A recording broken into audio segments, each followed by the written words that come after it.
G'day, listeners. Welcome to Bar Karate, the sailing podcast that's changing your life. It's great fun to be here. My name's Jordan Spencer, and I get to talk sailing with some cool people and my two idiot mates. So let's bring in my two idiot mates. First off, Mr. Brett Perry. Greetings, Exalted One. G'day, bud. G'day, mate. I'm going to apologise to our listeners, straight up. Why's that? What have you got to apologise for? Well, firstly, I can hear sausages being cooked in the background at your house, and we've got a roast chicken coming out of the oven at ours. The timing is right at dinner time. So if you hear a couple of kids running around screaming, I'm hungry, and, a couple of plates banging, crashing here and there, that's the reason. So sorry in advance. I thought you were going to apologise because your first shipment of Bar Karate beer turned up and you've been drinking all afternoon. No, I haven't been drinking all afternoon. I've been very, very well behaved, but I tell you what I have done, created a bit of a stir.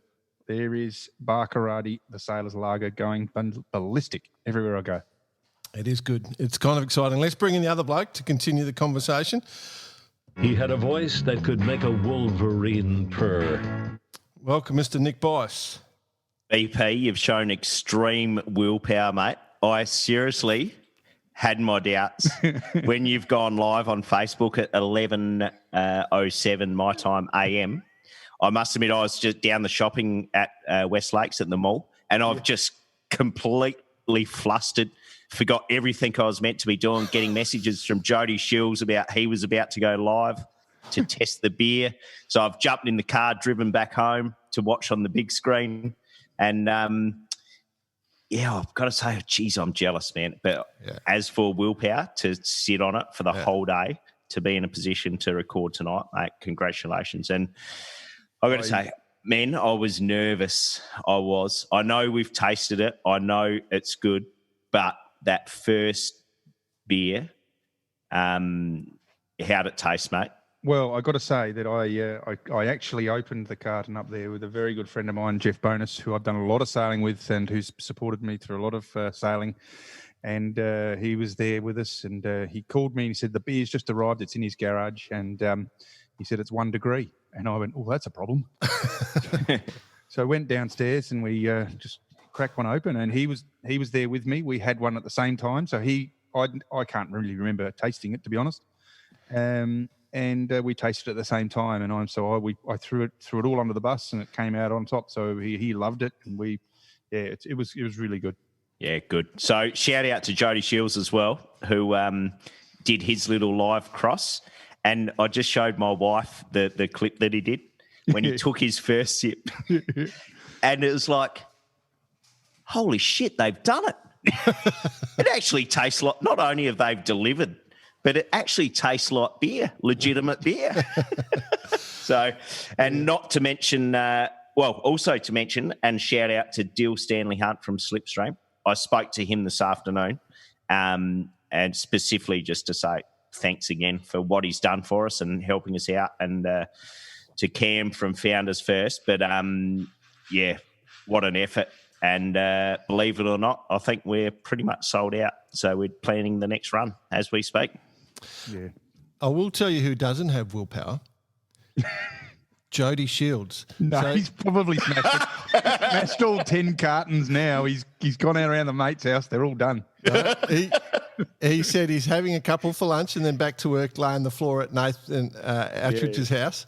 Yeah, laying on the floor. And I got a message. I got a message later on in the afternoon. There's a whole pile of empties on the ground.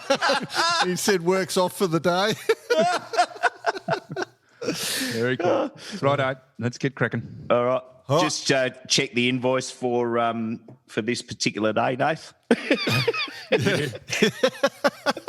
I know he'll be listening. There's a reason. He'll be listening to this one. He'll definitely be listening. Yeah. So, as we've said on many occasions, one of the things that we try and do with Bar Karate is show the pathways, talk to people who've done it and try and make it understandable for you. And one of the people we've wanted to talk to for a while, because he's quite an interesting young lad, is a guy called Leo Takahashi. So Leo, as he's known, has just been selected in the Japanese Olympic sailing team. He's part of the SailGP team, and he's been doing a fair bit. So welcome to the show, Leo. How are you, mate? Yeah, great. Thanks for having me, boys. It's good to be here. and I like the introductions, fellas. Wish I had a bit more myself, but no, I just like to say good day to all the listeners. Yeah, very strong Japanese accent I'm picking up there, Leo. Well, I can speak Japanese. I don't know if it will help the listeners or not, but no, for now. Give us a little intro, just in Japanese. Yeah. こんにちは。僕の名前はレナルです。バーカラテのビールを買ってください。So gave you boys a little plug there. I said buy bar karate beer. So if the Japanese like the bar karate beer, then might have a few customers down over that way.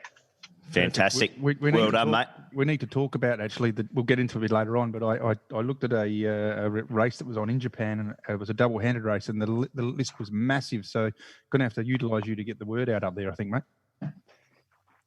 Yeah, anytime. All right, well, let's get into you, bud. So I was sort of first came across you a couple of years ago when your dad came barging into the commentary box one day and just said, come and have a chat to my son.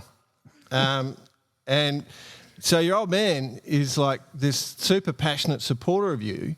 What I didn't realise at the time, though, is he's a former America's Cup sailor. He sailed for Japan in the America's Cup in their first America's Cup team. So the question is, did you get any choice to become a sailor, or you were just straight down that path? Dad took you that way? Straight down the rat pipe, mate, honestly.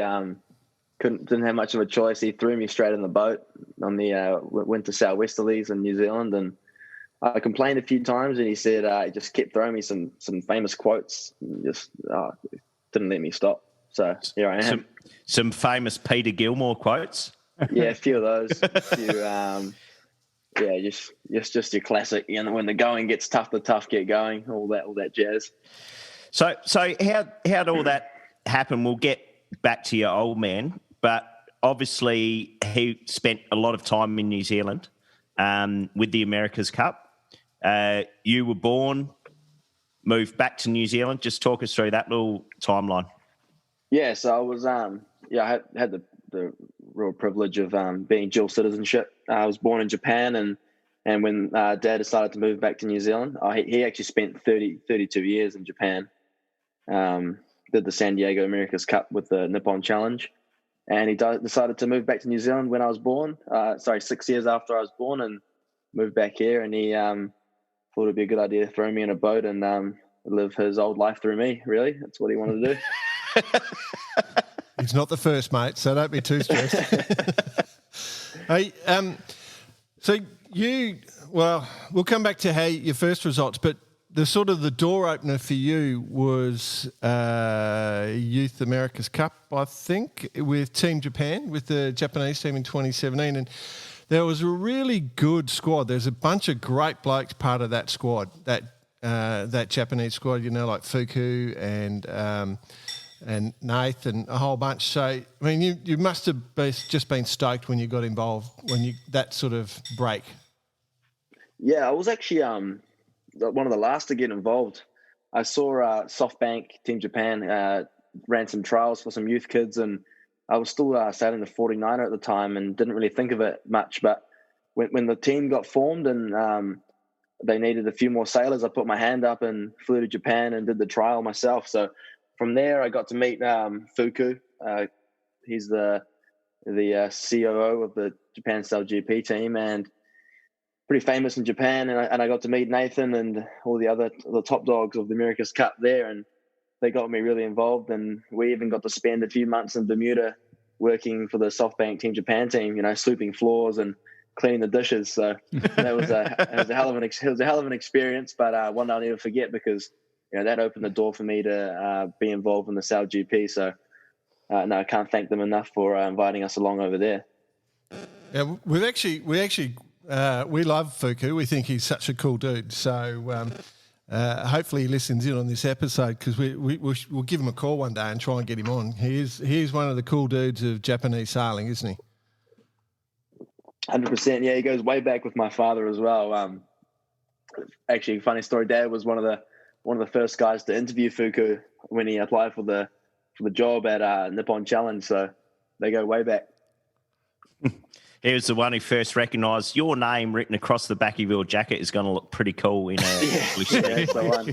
That's the one. And I must apologise when I said Peter Gilmore, but Chris Dixon commentary and famous quotes would have been classics as well that the old man would have passed down as well. Oh, yeah. Yeah, some real classics. Still going today. We know. Can't say on air. Yeah, we know Chris wanders up and down the front waterfront there. Do you see him go past at all? Yeah, I've seen him a few times. We used to have my family used to have a house up in Kowwell, and they were next door neighbours. But yeah, I see him kicking around sometimes here and there. Yeah, because he sort of, he's disappeared off the planet a little bit. It's quite interesting. So you're, I was looking back at a photo when you won the New Zealand Opti Champs in 2011. Had some pretty full head of hair there, young fella. Leo, like you. Yeah, that was my peak, really, the Opties. It was. It was. What for hair? From a hair point of view? Well, a bit of everything. Sailing. That's when I got my best results. Yeah, tell us about it. How'd you start? Like, was the old man coaching you? Were you like super serious? Like, were you talking about it over the dinner table? So yeah, we can go back to when he first chucked me into the Opti. I was useless, to be honest. And but the one thing that kept me going was I'm a really competitive person. So as soon as we got to actually go around some marks and had to go at the other kids, I started really enjoying it. So that's when the old boy was like, all right, we'll move you up the ranks. Let's get you into the open class, which is where all the big boys sail. And then on, I was still the bottom feeder, but at least I got to do some racing. So that's when I made the improvements, and we formed a squad with some of the guys that I started out with. So some names, Isaac McCarty, who's top 49er sailor at the moment, and we formed a squad coached by a young Chris Steele at the moment. Oh, yeah. He was just fresh out of high school, actually. So he was 19 and coaching a bunch of 11-year-olds in the Opti, and he'd turn up every Saturday morning with sunnies on and a big bottle of water. And back then, I had no idea what that meant, but now I know when I'm older that he was pretty hungover. It was hot. It was a bit dusty. It was well dusty, but shout out to him because he pretty much coached us to getting 1, 2, 3 at the Optimus Nationals that year, and that was pretty awesome. And from then on, the Opti Worlds, and yeah, all that jazz. It was a pretty awesome squad to be able to work real professionally with as 11-year-old is pretty damn cool. So that kind of set me up to have some high standards from then on and get to work in a real professional environment. When did you suddenly go, rather than Dad making you go sailing, you wanted to go sailing? When did that occur? As soon as I started going around the mark in front of the bigger kids, that's when we wanted to go back. It was. Yeah, go away, Dad. I'm all sorted now, mate. Thanks for your time. Just take my Jenker up onto the high tide mark, mate. I'll be back in soon. Can you go and pick me a new sail up? It gets ready. He'd really get into it, and he'd even be the shore crew, and as soon as school ended, I'd catch the bus straight away, and I'd get there and the boat will already be rigged, and he'd be like, all right, here you go, son, and then I'll get straight into it. But that's fantastic. That was awesome, but that was good to a point where he suddenly just stopped doing it, and then I had to figure it out myself after that. So that's where I had to learn how to do boat work. And by the sounds of that sentiment, you just still love it. Still love it, mate. Yeah. Well, every day just gets. I mean, you're on a program, so you must be having the best time of your life. So, where did you go from? I was just going to say the Holdies. Where did you go from the Holdies? A Holdie is a little boat where Nick is in South Australia. It's like an Opti, but for two people. So ignore what I was going to say. So. I know you ended up doing the match racing for a while. So what was the in-between there? Did you do anything? Yeah, I just disappeared for a little bit there after the Optis. Look, hindsight's a great thing. I probably spent a little bit too much time in the Optimus. I kept chipping away till I was 14, and from then on, I tried to sell the 29er for a bit. But I had a bit of a growth spurt, and I couldn't really stick to a position there. Yeah. I was steering, and then got too big to steer, and then I was crewing and couldn't really find anyone to sail with, and then I got too big to crew. So when I was 16, I decided to join the Royal New Zealand Yacht Squadron, the match racing program there, the youth program. Mm-hmm. And from then on, I mixed it up with the 21-year-olds and the older boys there. And if you, they definitely taught me a few things. And from then on, I just jumped into the 49er, and then the weekends I'd go match racing with the big fellas. Yeah. I mean, it looked like it was your pathway because you're not a little fella. You're what I call average height, 6'3". So, but the difference with him, mate, is you have a head which is normally suits it. You're like a 5'10" body with a 7-foot man's head on him. So that's why you're 6'3". We're going to get on to basketball. Don't you worry, boys. Have the funniest picture every time we talk about that. I close my eyes and I imagine what it actually is. Leo, I'll get my wife to come over and so you can get some context on the size of my head. Come over, babe, come over. So he understands the joke.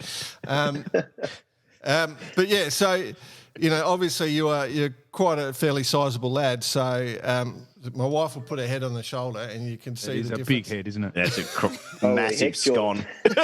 I get the context now. But it's just broad. The word is broad. That's great. That's great listening for all the listeners out there. Yeah, A bit of visual podcast, talking a bit of visual humour on a podcast. Talking about a 5'9" bloke with a 7'2" head. But you did pretty well in the match racing. You won the Musto Youth International Champs in Sydney, I reckon 2017, end of the year 2017, and then you won the Nespresso Youth Champs over in Auckland later on. Yeah. So you were going down that pathway, and I mean, there was some pretty good sailors doing that sort of youth program, and still are now at the match racing. A lot of kids like you who are too big for the intermediate classes. It's sort of the catch-all now, I reckon. Yeah, like it's so underestimated. It's underrated. Like I couldn't say how good it. Like I can't express how good it was. Just you're straight into working in a team with 4 guys. But as a kid, you've probably never done that before. The most people you sail with is another person. So you're in with 4 guys. You're young. You're steering, or you're crowing for someone, and you're learning complete new skills. You're using a massive, pole or a Jenica, and then you got to start learning how to match race. So it's just completely new stuff. And yeah, when we won all those events, we had a little core group that we went through the youth program with, and we stuck with it then and made our own team and brand. And it felt real professional. And we did a lot of training after all our commitments, and that's pretty much why we did really well. So. Like it was an awesome program to be a part of because it was just so well thought of, and we had some great coaches. And I just can't really, I think that the match racing pathway was really good, for sure. And I can't, I really think it's good for the guys like me that were too big for the youth classes to get into it. Yeah, well, if you look back over the last 5, 6, even 7 years, the names that have come through, it's pretty insane. I mean, it would have been great to have around nowadays. That's for sure. Yeah, it's nicely organised. But the other thing I think that I don't know whether you thought about this is the benefit is that you've got the match racing experience, which is perfect for going into the America's Cup. And so going into Youth America's Cup, whilst you've gone off and done 49er stuff, the fact that you've been winning international regattas in match racing, it'd make it very easy for a selector, So if you're trying to make that pathway, that made it easy for them, because all the setup, all the start line tactics, all the way you structure your back roundings, all that sort of stuff. You've got it all. 100%. Yeah, it's just one less thing to learn, really. Like it's with the Youth America's Cup this year, it was a full match racing format, and I think that's what our team at the squadron were really going to excel at if it was, came down to a final and we were racing another team that hasn't done much match racing but had really good boat speed or bow handling. But if we were, if we had the exact same boat speed and bow handling, we had the match racing skills to beat them off the start line. So it was a bit of a shame we couldn't do that, but hopefully there's a few more opportunities coming up with the Hong Kong Youth Regatta. And I spoke to a very, very disappointed Tom Grimes the other day about it. He was so looking forward to it. He's just going, we were fully amped and ready to go. And but I said to him, well, have you heard anything that what they're thinking? And I think he mentioned the Hong Kong thing. So I think it's all still good that's going to go ahead. So at some stage. Yeah, I think it's called those 69F boats look pretty wicked as well. It'd be nice to get a hand on one and get them ripping. Yeah, we're a big fan of those. Obviously, the Persico built boat, so we're good mates with all the crew in Persico, and we see a lot of photos coming through. Mark Somerville inundates us. You probably know Somerville. Do you know him? Yeah, he's a bit of a legend. His son was in the squad with us in the Opties, Marcus. Yeah, and he sells some 49er back here. Yeah. So, that's it. Yeah, I know Mark pretty well. Well, then you'll be able to get a ride then. Well, hopefully. We sent him a little message, but no, he sent back a very expensive figure back. So, well, you got to watch these Euros now. Yeah. We sent a message over to go for a sail as well, thinking we might get an invite on the 69. What's it called? The 69F. 69F. Yeah. And then he got some pandemic going. No, Bloody the lengths he goes to, I'll tell you. No, it's insane. Invited us on that 115-foot yacht instead. Much more fun, I thought. You take that. Yeah, you definitely take that. So let's just talk about the 49er stuff and the Olympics. I wouldn't mind going down that path. I hope you boys are comfortable with that. Because you must hear. So first off, congratulations on being selected as the Japanese representative. Cheers. One thing was really evident in Aarhus was how much resources Japan was throwing at their team. Now, it was really noticeable with the 470s. Yeah. I don't know how bad it was for the 49ers. So what's it like as being a member of the Japanese Olympic team? Is it a highway paved with gold? Yes and no. They definitely have their I don't know how to say it, but their favourites or their preferred classes. I guess the 470s are their best shot at winning a medal right now because they're a proven class in Japan. So obviously they're putting a lot more you could say resources into the 470 teams. But for us, we kind of had to prove ourselves to be able to get some.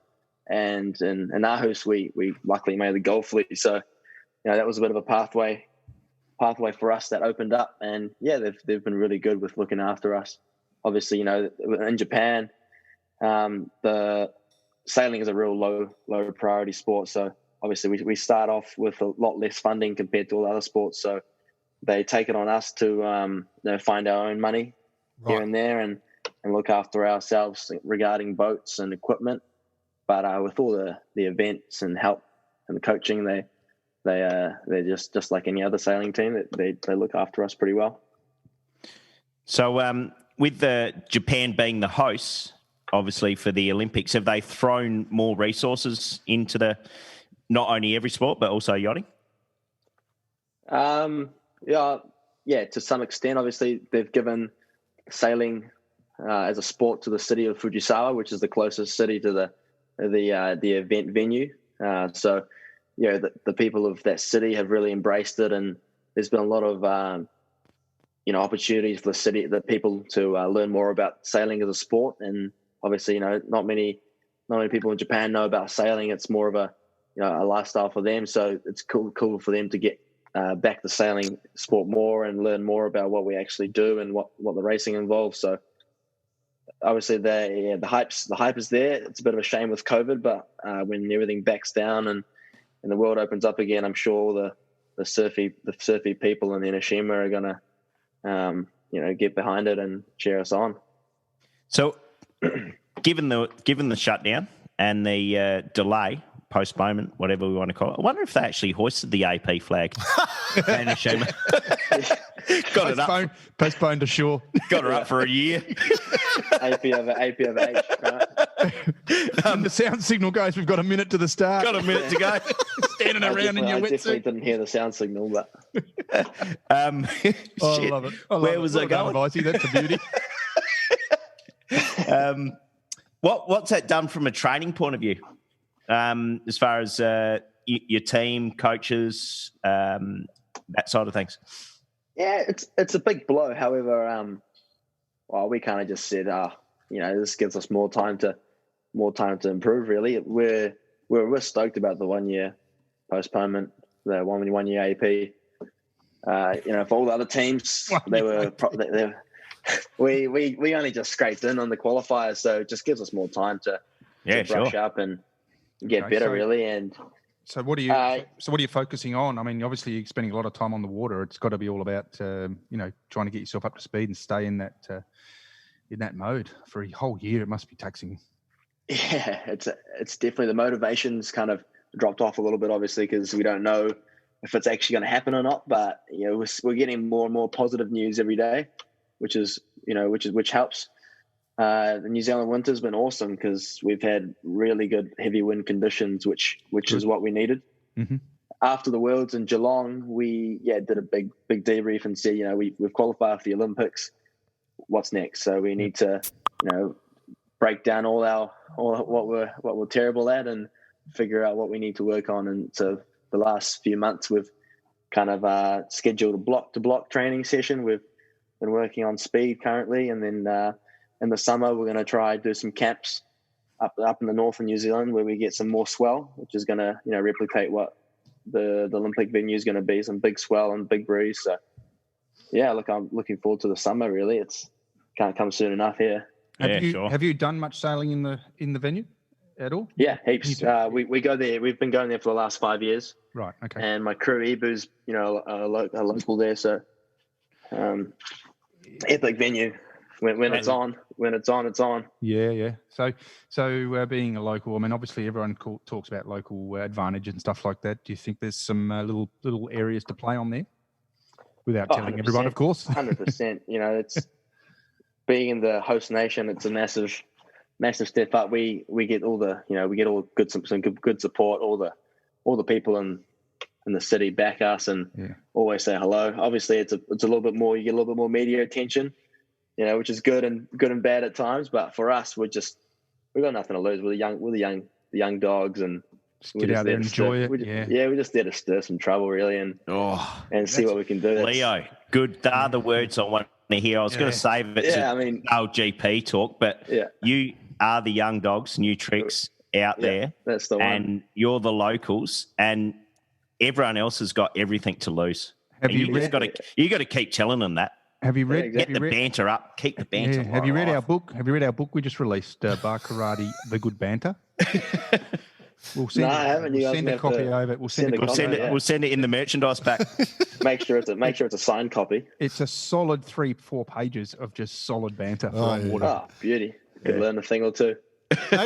Actually, more importantly, like at the 49er, you're sailing in SailGP with Nath, and you were with Goobs last year. Did they help in any way? Did they give you any numbers? Do you talk about it with them, or are they just blowing you off? Oh, that's for me to know and you to find out. Oh, good answer. Okay. No. Like I pretty much every interview at the SailGP is, what's it like being with Nathan Goobs, and they give you much. What do they give you? And all I can tell them is just being around those guys is just huge. Right. Just picking, being able to just be there and pick brains, like it's massive. Yeah. And the way they act is just so professional. And then the one thing that really amazes me about Nathan is his ability to just switch on and off.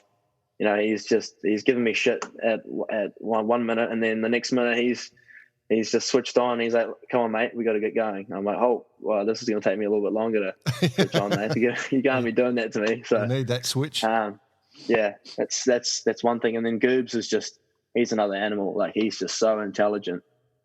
He really knows. He really knows. And so there's a lot of stuff that I've picked up. Man, it's too much to even write in a notebook or anything. So it's a good thing. I'm pretty lucky pretty lucky. You are, mate. You've had a great life. You are lucky. I wonder if I asked the same question about Pete and Blair being New Zealand based. I reckon there'd be a hard wall between you guys, or is there not? Yeah, they're a little bit more secretive, obviously. Yeah. Since we're actually going to race them at the game, so yeah. We've got some blackmail material if you want. Well, no, Pete and Blair have been great. They let us train with them, and they're good guys. Even that's massive. So yeah, hats off to them for letting us do that. And I think it's starting to get mutual because they're going to need all the racing experience down here before the games, because obviously the world's not going to open up, and we need them. We need them as well. So they're bloody cool guys. So even luckier to have them down here. I was actually going to ask from a training point of view, how's the setup? Training partner like under the Japanese flag, or you've got a couple of just for the NZ guys?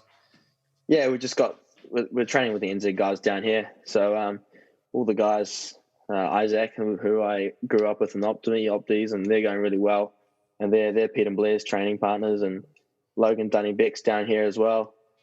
And he's doing God's work, and it's a good little squad. We have lots of banter, and we we cancel our trainings if it's too windy, and it's all good fun down here. They're good guys to be involved with, and they really make us comfortable with being around here as well, which is nice. Cool. Good to embrace. Now, Leo, Yep. So you're going to win gold. You're going to be the heroes of Japan. That's all. But SailGP, just give us a bit of let's get into it. Or so let's talk about SailGP.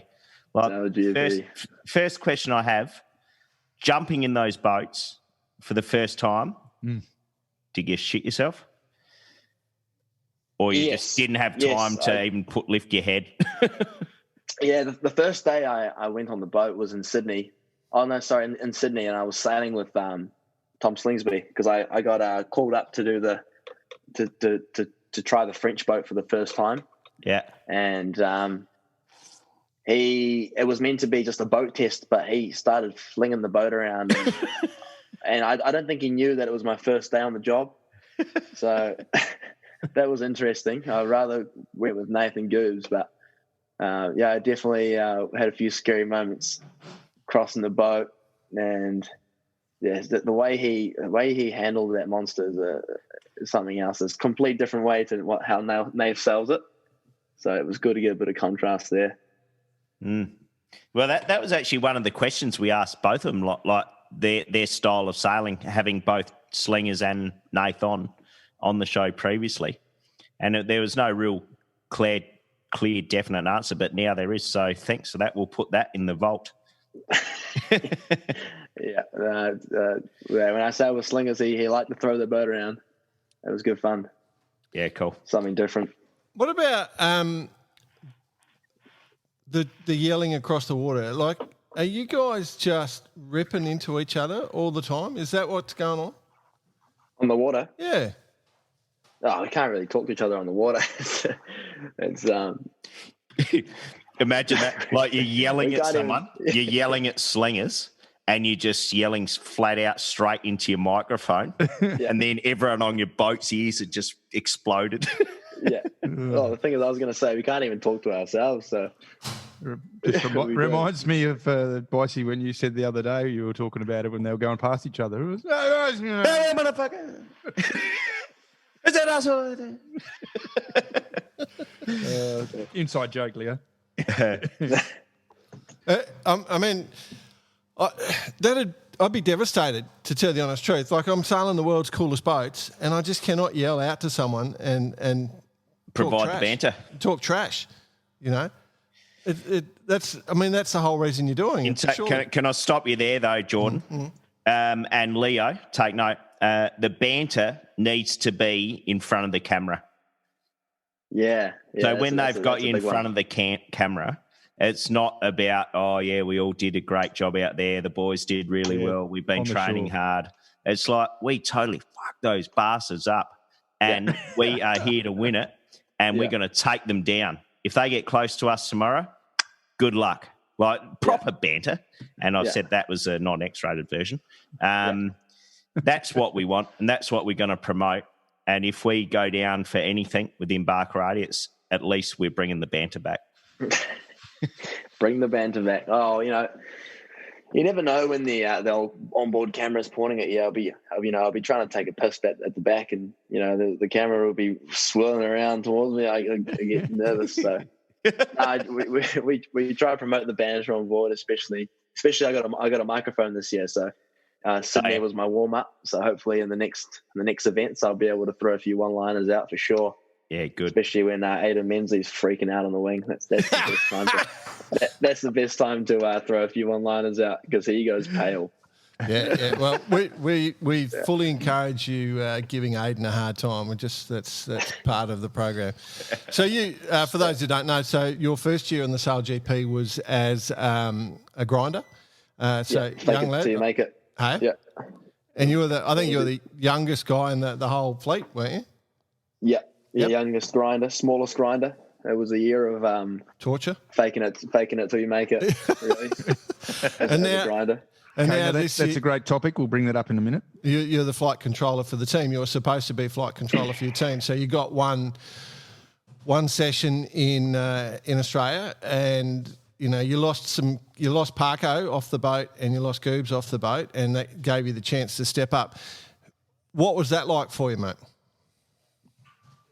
Yeah, it was. I definitely knew that it was a big responsibility, knowing how much Nath relied on Parko last year. Being on board as a grinder, I could always hear how much Nath relied on Parko to keep the boat flying.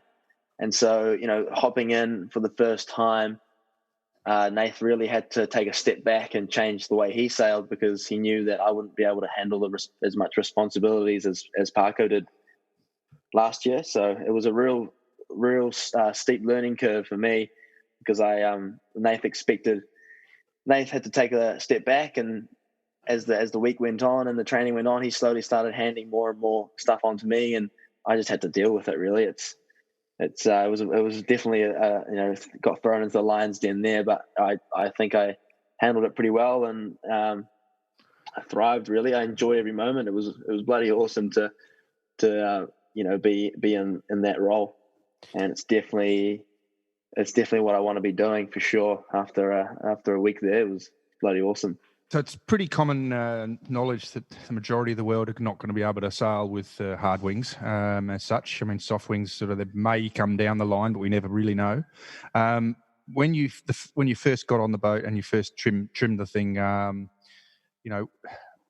what was the biggest thing you felt about the actual the power of the wing? Yeah, so flying the boat it was hard because Aidan Menzies was new to the wing trim, and I was new to the flight control, so we were kind of still adjusting to all the controls and all the buttons to push. And to be honest, I was just pushing random buttons on the first day. Don't push the red one. Not the red one. Definitely not the red one. Nath told me not to push the red one. But no, what does this one do? There's yellow buttons, and I'm trying to push buttons while looking at the front of the boat, and the board will come flying down, and it was crazy. It was hectic the first session, but the hardest thing was just adjusting to and learning all the physics behind how everything works on the boat. Different thing, isn't it? So every I'm time, assuming it's a different thing. Yeah, 100% a different thing. Every time Nath would do a bit of correction on the steering, how that's going to affect the wing trim and how that's going to affect my job. So all those things I had to kind of sit down with Nath and get a notebook and learn all the physics behind how one person's role would affect the other person. So after a week of training, I finally got that sorted, and from then on we could actually look at doing some proper tacks and going around the course. So for me, that was the hardest thing, especially when Aidan and I were new to the job. Did you have a breakthrough moment? Like, did you ever go and have a moment where both you and Aidan sort of went, okay, that's our little happy zone right there? And every day was like that.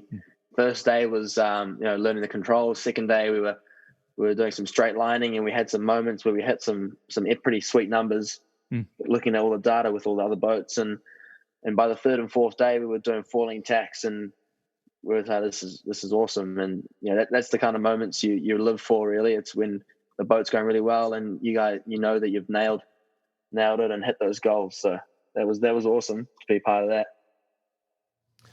You know what I've just worked out? What's that, mate? I hadn't thought about this before. The wing trimmer on the Great Britain team is from Lake Macquarie, so Goops. The wing trimmer on Team Japan is from Lake Macquarie, so Aidan. Here we go. And then the wing trimmer on Team Australia is, well, I don't know. Do we call it from Lake Macquarie or Sweden nowadays? But Langford. Yeah. And pretty much, that's, bloody hell. It's quite weird, isn't it? It's a coup. Well, Jody Shields is definitely not a wing trimmer, but he's a trimmer of bloody Barkarati Sailors Lager in Lake Macquarie at the moment. And one of the world's best early on in the piece. He's a pioneer. That is a good little discovery there, Jordan. I'm just wondering if that's the secret, because they're probably the top three teams. Well, you go one step further. The slingers as well. You got them all there. Oh yeah, no, everyone knows that bit, but I just thought I hadn't actually thought that through. So anyway, I just found it interesting. What are you guys doing up there? Hey? Well, yeah. How are you producing those gotties? Well, that lake. Bring it up. We think it's the actual pollution in the lake from the Wanji electrical thing, but that's what abnormal mutants, slightly nuclear. Yeah, some sort of strange thing going on. Or the fact that they just sail every day after school. Well, there's probably that. Yeah. But, who does that? Are you taking anything off the SailGP, what you're doing with the SailGP boat, to what you're doing on the 49er? Yeah, it's just the professionalism of working in a team.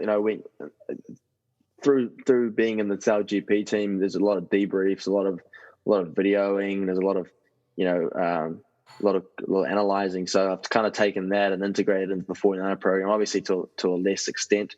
There's no Emmett Lazich, debriefs where he's typing up all the 3 pages and, doing all sorts. But it's more the professionalism that we've kind of taken into account. And, the 49er campaign is a little bit more professional now with us, for sure.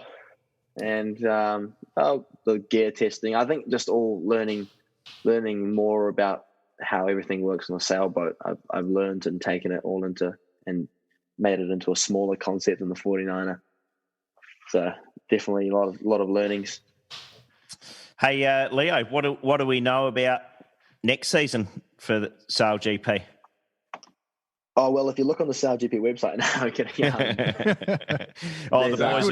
the boys have been working hard. The boys are, they're really good. Yeah. I mean, full credit to the shore team, right? Yeah, exactly. Here we go. No, so there's 4 events scheduled. There's New York, San Fran, Aarhus, and what's the last one? Plymouth. I've never been to Plymouth, so that'll be exciting. Yep. Those are the 4 events and then there's a few more events in the pipeline. 10 New Zealand's, live ocean racing. Oh yeah, of course. Yep. Live ocean racing has joined the fray. Yeah. And it was looking to be like a hell of a season. We start off in San Fran in April. We get a month of training there, which will be epic. Hopefully the US is safe to go and travel to, but I think we just all wait and see and find out. Yeah. All I can say, going to San Fran, make sure you take some warm gear, mate. She is cold. Freezing. Oh yeah, it was cold last year. Yeah. It's ridiculous. We were out at Alameda in San Fran, and you put it's bloody hot there, and then we do a 1 hour tow all the way up to where we're racing, and the temperature drops 10, 15 degrees, and you get wet from the tow, and it's all battle stations when we get to up there. It's super cold. It's just freezing. Yeah. I don't know how they do it. So as far as obviously priority right now is 49er, the Olympics. As far as getting some SailGP boats on the water, Is there any plans in the immediate future for that? Yeah, you got Nath over there, right? You can just whip together a bit of the crew on a Wednesday night for a rum race. Yes, get out into the twilight. That'd be awesome, mate. It would be able to do some harbour courses. I've had rum racing on Friday evenings. Yeah. That'd be a sight. Actually, No, there's no news of yet. I think everyone's just waiting for the government in New Zealand to see what's allowed and what's not. They've been a bit slack. It's the election's coming up, and there's all sorts going on with the New Zealand government. So I guess we just wait and see. But for now, the plan is that the boats are going to go to San Fran, and we get a month of training there. That's all I know, really. For us, Team Japan, we just we're all chipping away. We have our monthly meetings and we catch up, and everyone gives a little spiel on what they've been up to, and it's pretty awesome. We're all excited to get back and get back in the boat shed for some coffees, I think. Yeah, unfortunately, our prediction hasn't quite come through yet that Nath was joining Team New Zealand, unless you've got any inside information for us. No, he wouldn't tell me either. I have asked him if he is going to join Team. He's fully able to, but I'm not sure who will steer between Nath and Pete. Don't know. Yeah.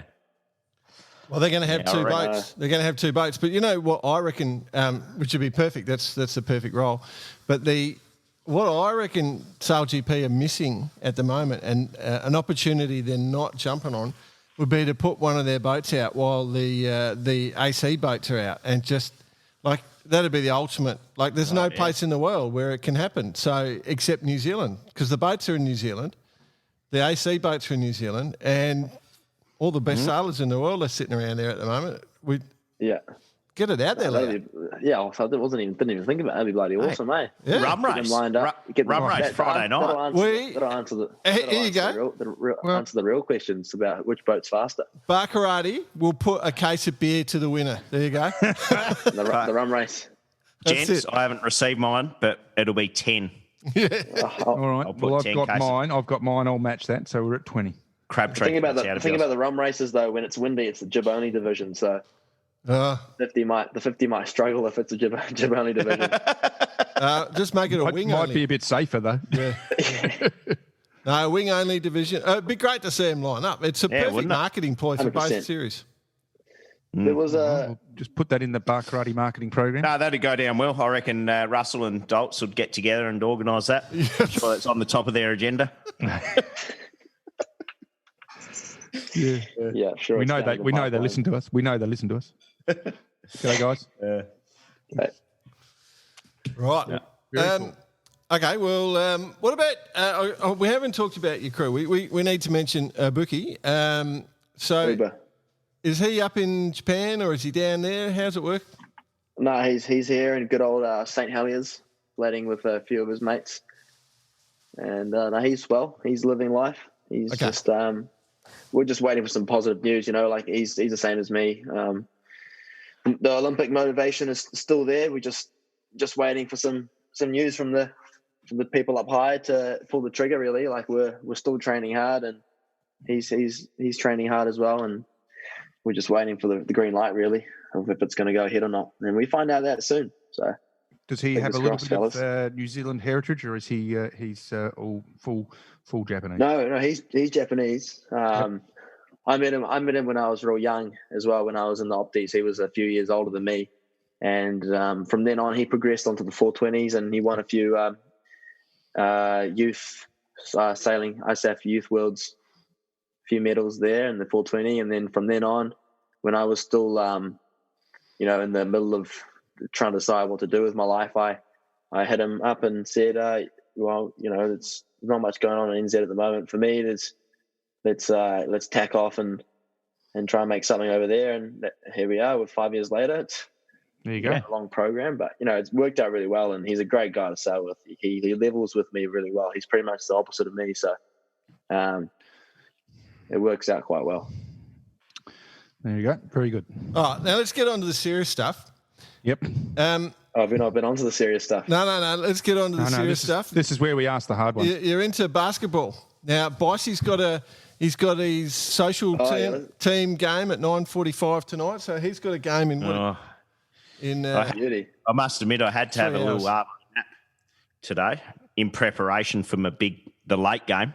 Normally by then we're done and at the pub having a schnitto. So Well, in NZ, we go there. We go to the pub before our social games. yeah, well, you might have seen I am sipping a few at the minute.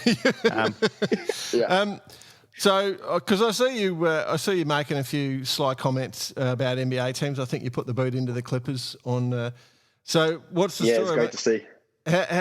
So no fan of the Clippers, obviously. How important is basketball to the preparation? How good are you? Oh, pretty important. I used to play when I was in high school. I was in the premier team at school, and always a big fan of the LA Lakers. And rest in peace, Kobe Bryant. No, it's massive. I do it mostly for fitness. It's a real intense sport, and it's 12-minute quarters, and there's a lot of running up and down, a lot of changing directions, which is really good for obviously when you're attacking on a 49er, you're changing directions a lot.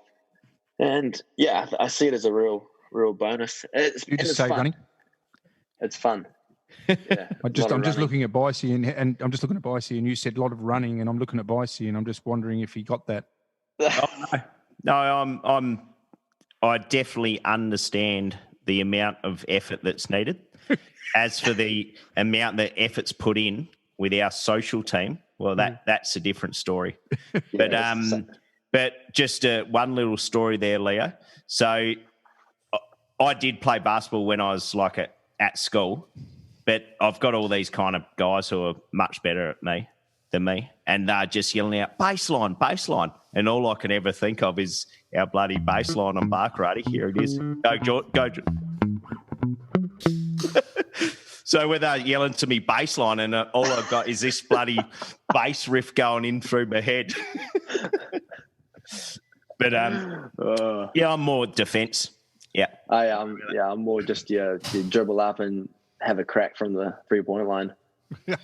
Which seems a bit of a common theme these days. Yeah, well, it's good because all you got to do is you're closer to the defense now, so all you got to do is run back. Shorter distance back. Yeah, shorter distance Hang back. on, just and you get a head start from the other guys, which is good. Take a few It makes you look good. Yeah. I'll just show you my little. Oh. Yeah, my basketball shoes. They're the nice. They are full collector's edition. Those ones. Full collectors, yeah. Yeah. Another visual. One that no one could pick. I'm running there. There we go. That's my little addition to the show. That's full original. Right. And what about the flying planes? What sort of planes are you flying, mate? Yeah, I'm flying a little Cessna 172 at the moment.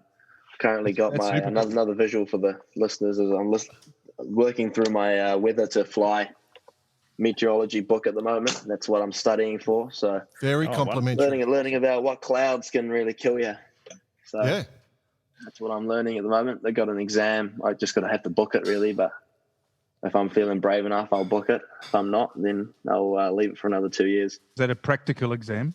It's a practical exam. Yeah, right. Oh, sorry, no, it's a book exam. Book exam. Yeah, sure. For the private pilot license in New Zealand, you have to do 50 hours for flying, 20 with an instructor, and 30 hours solo. Oh. So I'm currently about 8 hours in. I've got some classic flying stories of back in the day. I could just ramble them off. I had so much fun with those guys. I used to do a little aerial photography thing, and that's how I used to get my pilots. I used to go into the school and say, "Who wants some hours? I'll pay for the plane." And they all used to go, yeah. So they'd come up and fly around and take photos of boats for me. That's a good one. Oh, it's decent. That's a good way to do it, for sure. Yeah. I did get one cowboy, though, and he was pretty out there, and he came flying along, and I'd noticed that the prop wasn't spinning, and I went, what the hell's going on here? He said, I just turned it off. I could go lower. Some fuel. He said, I could go lower. Anyway, that's a whole other story. So it sounds like you're having a pretty good life. Are you happy? Oh, I'm just happy to be here, really. I can say I'm working hard at hardly working. You got the lines. Yeah, you got the lines. It ties it all back in. Having a break from having a holiday. There you go. Yes, you can only get so much of holidays. All right. Well, what we want from you now, I guess, is the inside tip for what's happening with the Olympics when you hear it. You know, like, can you just go public, inside tip what's happening with the SailGP? Just let us know. Nath has said it's okay. You can say whatever you want. Yeah, he's already pre-approved. Pre-approved, so yeah. Pre-approved. Say whatever you want. Yeah. Yeah. But yeah. So, you know, we just, for us, you know, like the story with you is, you know, this amazing pathway and the way you sort of just kept pushing forward and, you know, things went against you when you outsized the Opti and you still managed to make it. So, you know, I think a lot of kids, I mean, it happens. I've talked to so many kids that they don't know what to do. You know, they come out and they size out of that intermediate boat so quick and they're trying to go that Olympic pathway and they grow out of it, you know? Yeah, 100%. It's just all about persevering, looking at your options and taking them as they come.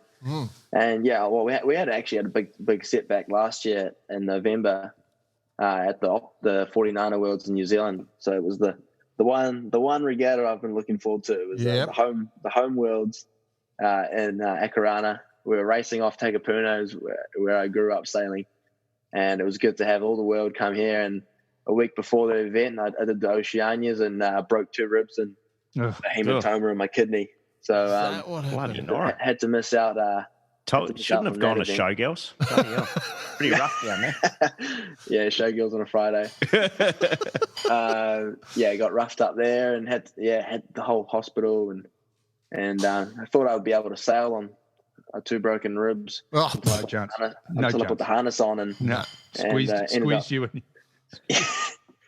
But the worst thing was that was our qualifier for the Olympics. Oh. So we were carrying a big points lead coming into that regatta, and since we couldn't do that regatta, the points got zeroed, and so it went to Melbourne and Geelong, and it was who beats who there. So that was a pretty stressful time, but I'm pretty it was good. We pulled through in that one. It was a good test. Oh, good test. Well done, mate. Yeah, congratulations. Under pressure. Under pressure. Yeah, that's good. Congratulations. That's probably what the match racing has, taught me as well, but under pressure yachting. Yeah. Sure. So the only last thing we want to mention is that if you happen to talk to the race director of the Olympics, we've got this barge where we just loaded up full of beer and put some spectators on. If you could just ask if we could position it in the middle of the race course at the Olympics. Whereabouts in the middle? Are we talking? Just dead bang. Dead smack. Pretty much in the middle. Yeah, absolutely. Yeah, so we can at least get a transit of the line for sure. Yeah. Right. Yeah. Right. I mean, it's what the Olympic needs. It's what it needs. Yeah. It needs to be. It needs to have enough, space, and it needs to be able to. It needs to be like the SailGP where it fills up the whole boundary. Is full of spectator boats and people yelling, and it's what we need. Well, we're already pre-approved to be in the middle of the America's Cup course, but COVID might hold us off. We've actually got approval to be in the middle. We've had that discussion. Well, we did have a barge from the race director. Yeah, we did have a barge, but it's gone back to a tinny. So, and there's only 3 of us. No. Anyway. No. I'll gladly come on the tinny. Oh yeah, 4 if it's in the middle of the course. That's it. Good man. Yeah. Cool. Hey Leo, awesome mate. Thanks for joining us, and no worries, be sure to keep an eye out for the merchandise pack, which we'll send over. Yeah, beauty. Just what size are you? You'd be XL, 6'3". L. I like the shirts tight. That was a test. L for Leo. Yes. L for Leo. Awesome, mate. I'm 6'3", and XL's the shirts are tight on me at the moment. Well, that's it. Okay, all good.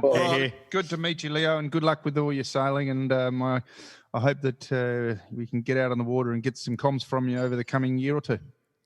Yeah, that'd be awesome, mate. Cheers for having me. It's definitely cool to chat with you guys and have a bit of throw around some banter for sure. Yeah, knowing those real serious interviews. Serious. Always serious. Oh, any interview that talks about the size of Jordan's head. Oh, come on. Let's move on. I'm going to have to edit this out. A visual serious as well. Yeah, no, good on you. Good on you, mate. Cheers. Thanks, Leo. Cheers, mate.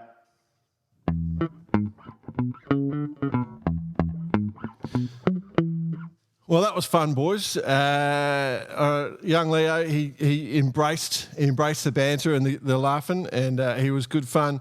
But I must say, we voted Bicey secretly, and we've decided the comment of the AP flag up for a year is the winning comment of the show. So we've designed a T-shirt. We've designed a T-shirt. Go for it, BP. Yeah, we've got a bunch of crew standing around in their wetsuit and their harnesses on with the sails up, waiting to get out. And it's 1 year. 1 year they're waiting. Just the Olympic rings, an AP flag up underneath it. Yeah, that's it. Or Japan 2020 AP flag. We reckon that's the new Bacarati shirt. It's a cracker. It's an absolute cracker. Love it. Love it. Of course. But what a cool bloke, just quickly. And everyone we speak to, again, it's a common theme. They're all just cool individuals, That's what level-headed. Yeah. It's we produce some pretty good good people in yachting. Yeah, it's why our sport's so good, hey? It's because people are like that, I reckon. So Good stories, and people willing to share them. That's the key to it. Yeah. And, there's no stop.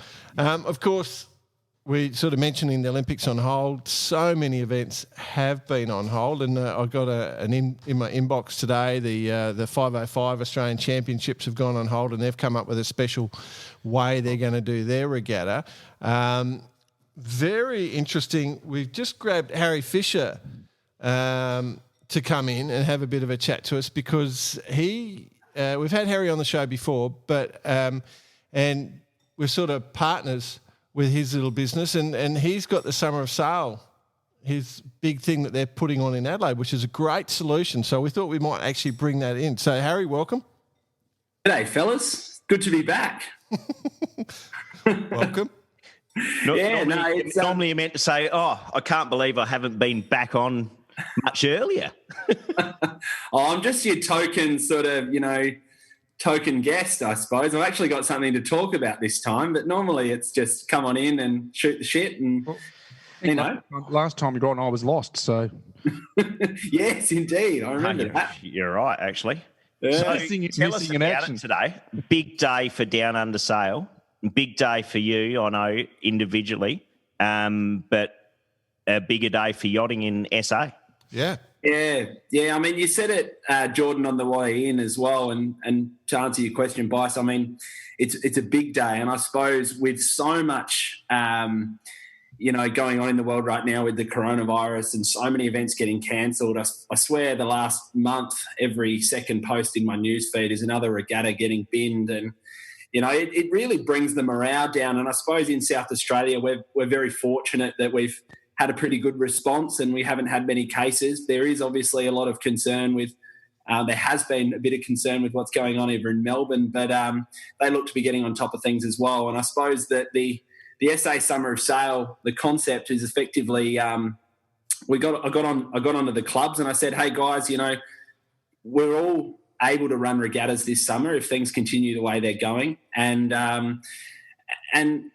basically here's an opportunity to let us all get together, build something bigger so that we can all take a slice of a pie and we can all be, working towards something that's going to be a bit unique and a bit special because it is a unique year and it's going to be a very unique season. So why not do something different and still give people what they want in a safe and enjoyable way? So that was the concept was born, and the SA Summer of Sail's up and running. Got some great support from Grant and the team at Harkin Australia jumping on board pretty well instantly as a naming rights partner, and just gives us a huge vote of confidence in the concept.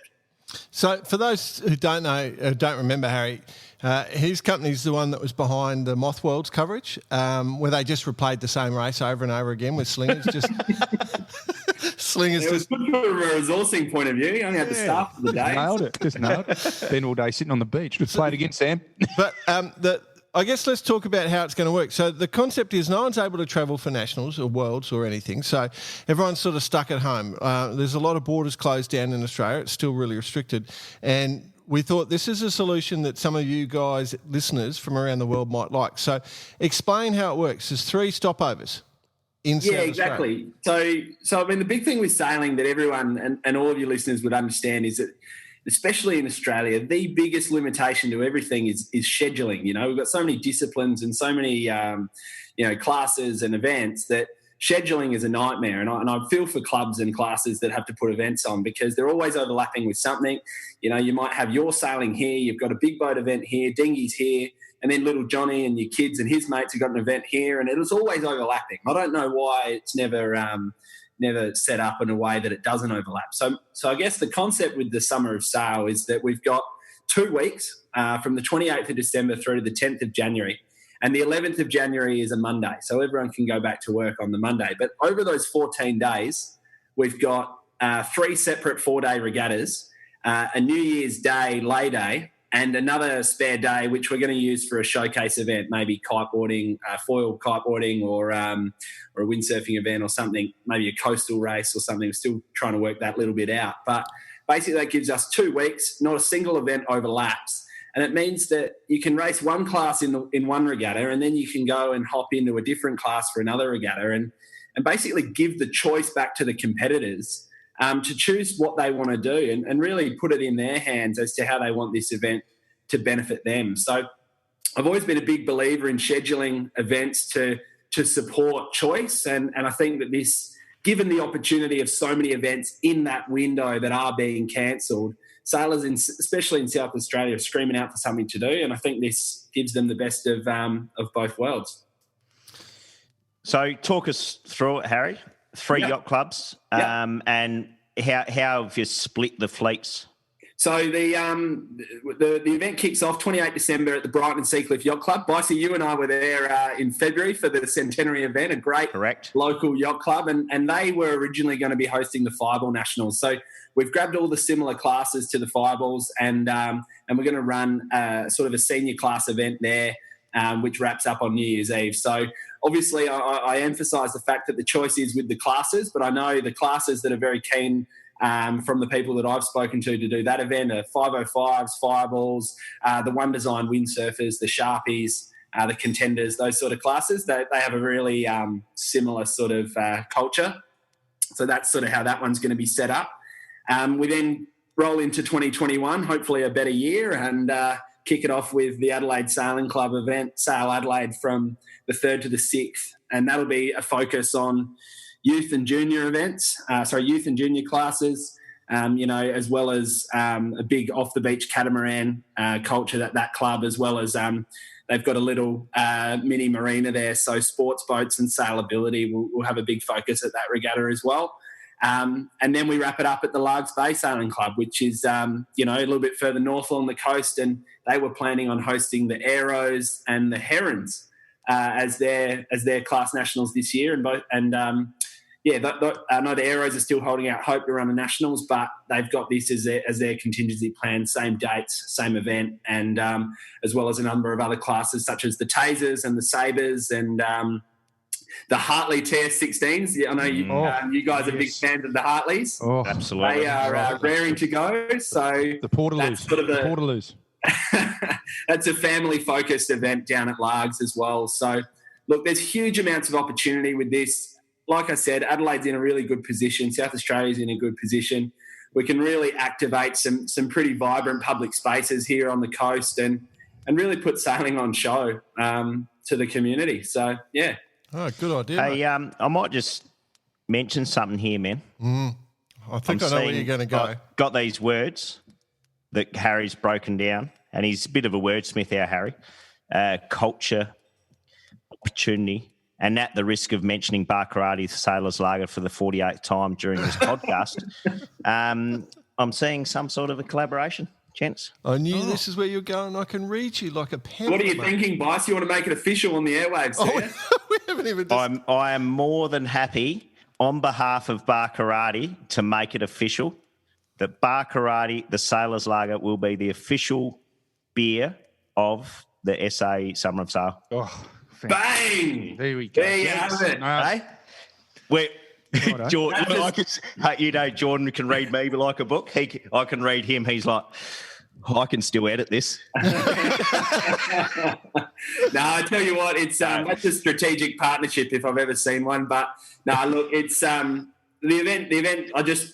Today with the launch, the event's had a huge amount of support. Just messages sort of flying through, and a lot of comments just saying that it's a great concept, it's a great initiative. I'm not sort of tooting the horn or anything, but I think that this is something that us as a business have firmly believed in for a lot of years. And, coronavirus has been a real shocker for the world. And if we can use these as small opportunities to create something cool, it'll be something that hopefully we can remember for some time and form the basis of some really great, community and sport-run universal festival events for sailing over a long period of time. So good on you, Bice. That's exciting.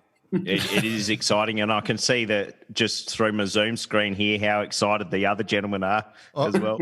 Well, I'm thinking of all the legalities, what the agreements the three yacht clubs have got in place with their beer suppliers, whether we're allowed to actually even be there. So I'm definitely keen. We just wheels are in motion already, Jordan. As long as we're not taking Coopers off tap, usually then everything's fine. Okay, good. We're happy to partner up with Coopers and work with them. Well, good on you, man, for thinking of a solution, it's a great idea. So everyone in South Australia is going to be going sailing, which is perfect. Great solution. So get on board, get your boats out, and there's no excuse not to go sailing.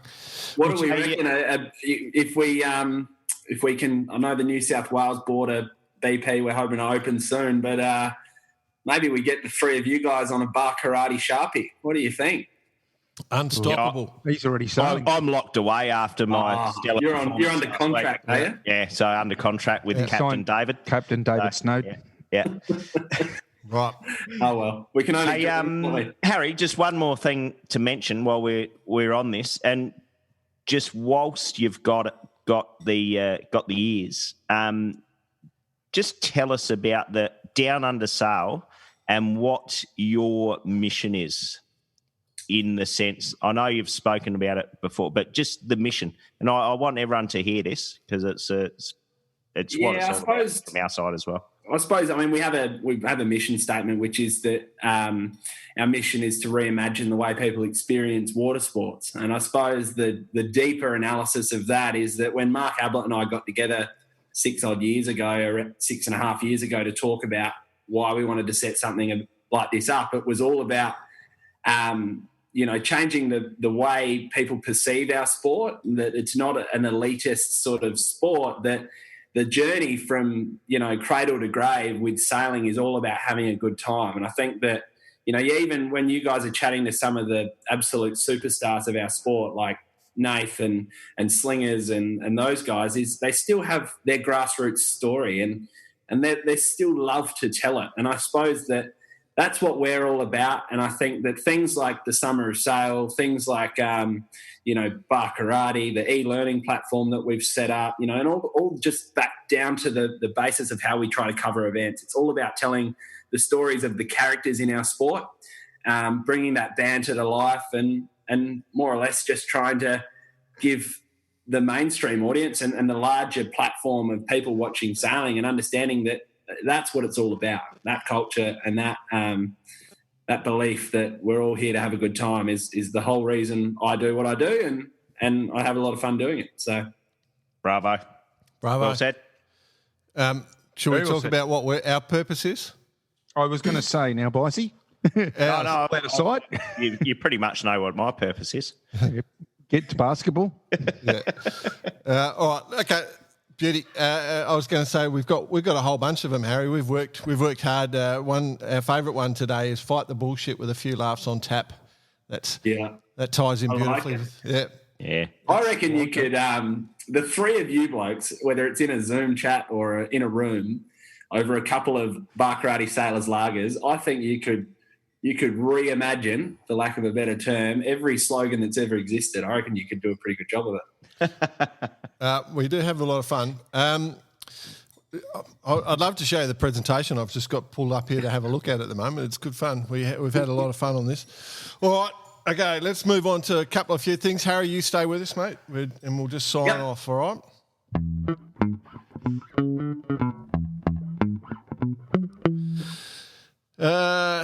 Really exciting news out this week. The 21-24 rules are out. World Sailing's updated rules. Super excited. Wow. How cool. I don't actually know what updates have gone through, but as we know, they get updated every few years. on that 4-year cycle. So we will. We do have planned to chat to Dave Tillett, who is the chairman of the rules. He's been the main man for the world rules for years and years. We know David really, really well, so we'll get him on the show. Master Beam back in. Master Beam's come back. That's the best rule. Oh dear, you idiot! I would have owned last Saturday on the water if Master Beam was back. The next topic, of course, is the solitaire Figaro, the third leg. Oh, what a disappointment. Well, it's good for the winners, but Dunkirk to Loire Atlantique is over and done. Man, that was intense racing. I don't know if anyone else was watching it, but we were watching it. We were watching it very intensely. And so congratulations to Frederic Dutil and then Marc Melleret and Adrian Hardy. Adrian Hardy? That's just the best. Just and we are sorry. We are saying sorry. Nailed it, I reckon. Yeah. Don't you worry. Been watching the Tour de France all week. We try. But like I've got to say, but they all finished within minutes of each other. But our good mate was off on a flyer. He's then had a little bit of unluck, I guess you could say. Yeah. So we were very closely watching that, but good work.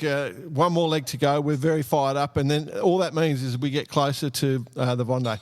So we're getting fired up. What's that other bloke's name with the really hard last name? Which one? Oh, Alan Roberts. Yeah. Robbo. Actually, Alan was leading for a while there at the very end. You know, they all parked up. So Alan was doing well. I think he finished quite well, actually, from memory. Is it Alan Roberts or is it just Alan Roberts? He's a pom. It's just Alan Roberts, mate. He's a pom. Where did he fit? Alan in 8th on CCAT Services. So congratulations to Alan. And whilst we're slightly biased, I think Sam was running second for pretty much as much of the race as we can work out. And then just at the very end, I don't know, dropped down to 943rd, I think. Out of 50. Yeah, that's right.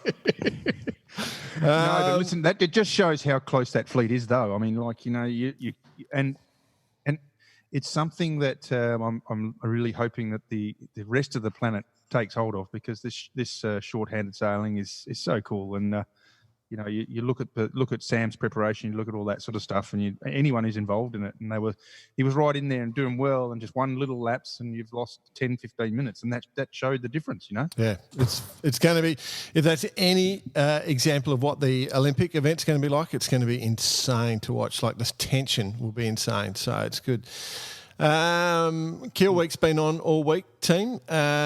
There's a couple of notable ones I just wanted to point out, if you haven't been watching. In the NACRA 17, Tito and Banti had a dominant regatta, 7 wins out of 12 races, so congratulations to the Italian team there.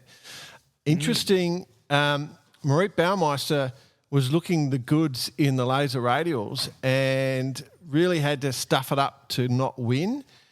She came 20th in the last race, and that moved our friend Anne-Marie Rindom to first. So congratulations to Rindo's got up. We should, by the time we interview everyone, we're going to be winners as well. Oh, we know half the laser radial fleet. And then the other one I want to mention in the 5.0 fleet, Wolfgang Hunger and Holger Jess won. Wolfgang has won at Kiel Week 23 times. 23 times? I've said this a few times, and I think that it's just a little bit greedy. I think that if you know you're going to win, just don't go. No. Yeah. It's super competitive. Like, the people he beat into second, like, it's super competitive. He is a really talented... Wolfgang is a super talented sailor, as is Holger Jess. Holger can just jump on any boat and make it go fast. So... I just thought I'd point it out because... Congrats, Wolfgang. Yeah, no, definitely. I was only joking about that. I mean, you're out there to win. Doesn't matter if it's a twilight or a bloody... We might get one of them on the show, actually. They've got a lot of world championships in their pockets. So it's super talented. Especially in the 5.0s. I mean, that's just the be-all and end-all. Yeah. And we know that. Yeah. Jordan, you really understood you're taking the piss right at the last minute. You mongrel. You money. No, seriously, no. We are. I mean, to win it 23 times is pretty impressive, and I mean, it's. But it wasn't just in 5-0s. He's won at 20. He's won in lots of classes. Just so you know. And 5-0s. And 5-0s, yeah. All right. Cool. Anything else, Harry? You got anything for us? Secret Pro news? Oh, well, you talk about David Tillett before and the rules. I'm actually tomorrow night at the Adelaide Sailing Club running a Sailors Night panel that includes the great man David Tillett. So I'll try and get a bit of first-hand knowledge on the rules. But the big thing about the rules, I think that there needs to be some form of way to get all those basic rules, so basically 10 to 14 or whatever it is. And I don't think they ever change, but just make sure that all those sailors in every senior class fleet that's over the age of 55 gets a copy of those in size 28 font, because every regatta I go to, I swear they don't understand buoy room, they don't understand port and starboard. And I think we need one of those 4 dummies books with the rules, because they change so often, but I think the fundamental ones stay the same. Some of the definitions change, and so like buoy room has changed. That rule changed in the last one, and so there has been changes within the fundamentals. But port starboard still holds, but master beam's gone. Bicey, just so you know. Yeah, the big one's tacking in. Do we know? Do you guys have much idea of what's happening with them? Is there anything changing with tacking inside the circle of the windward mark and things like that? Three butt length circle. No, I have not seen what's changed, but basically that's always a contentious one in the Sharpie fleet. I know. Well, it's so easy. Look, I'm going to have to brush up on those ones. Oh, basically, when I coach, what I teach people: if you're going to hit a port ley line, your port ley line is at 3 boat lengths to leeward of the mark. Do not go in on port inside 3 boat lengths, because as soon as you tack, you can't go above close hauled. You've got no rights going above close hauled. So you must, of course, this all could change, but basically your port ley line is 3 boat lengths to leeward of the mark. All right, that's all you have to do, and you can manage your race. But Jordan, if you infringe, just put your hand up and say, "I'll buy you a beer, mate." And generally, 9 times out of 10, that sorts the problem. Jordan Spencer. Comments from the super coach. We could get lots of protests. All right. Well, we could banter on for the best part of a year on rules. Let's pull the rules out and tear them apart. No, love it. No. Well, we'll wait for Tillett. We'll let Harry do that tomorrow night, just to get the crowd really fired up down at the Adelaide Sailing Club. Yeah. We'll be hooting and cheering and tell him Barkarati's waiting for the results. All right. Yes. Well, I feel like this show's been full of stupidity, but I hope everyone likes it. Hope everyone likes it. We were fighting the bullshit with a few laughs on tap. That's exactly right. And I must admit, we have had a couple of Barkaratis in the course of making this show. That's what I will say. couple of Barkaratis. I mean, there's nothing wrong with that. Let's just, it was a very special day for all of us. And good on you. You blokes. While you just quickly on the topic of the beer, Jody Shields having a few of those on the work site at Nathan Atteridge's house up in Wangi, on the lake there. That looked very, very nice, to say the least. Yep. Here. It's a lovely piece of water, that, right there at Wangi. It's good. Yeah. The ambassador program's working well. He won't sell any though. He'll probably all out by now. I've already said that. He's gone straight around the mate's house. They're all done. Yeah. Righto. Good work, man. Love your work. Hey, good to see you, Harry. Thanks for coming on and shedding some light on the going gone. Thanks for having me, boys. It's always a pleasure, and can't wait to taste one of those frothies with you, Bice, in a week or so. Well, if we're lucky, maybe tomorrow. All right. See you, everyone. Thanks again, Leo. See you later.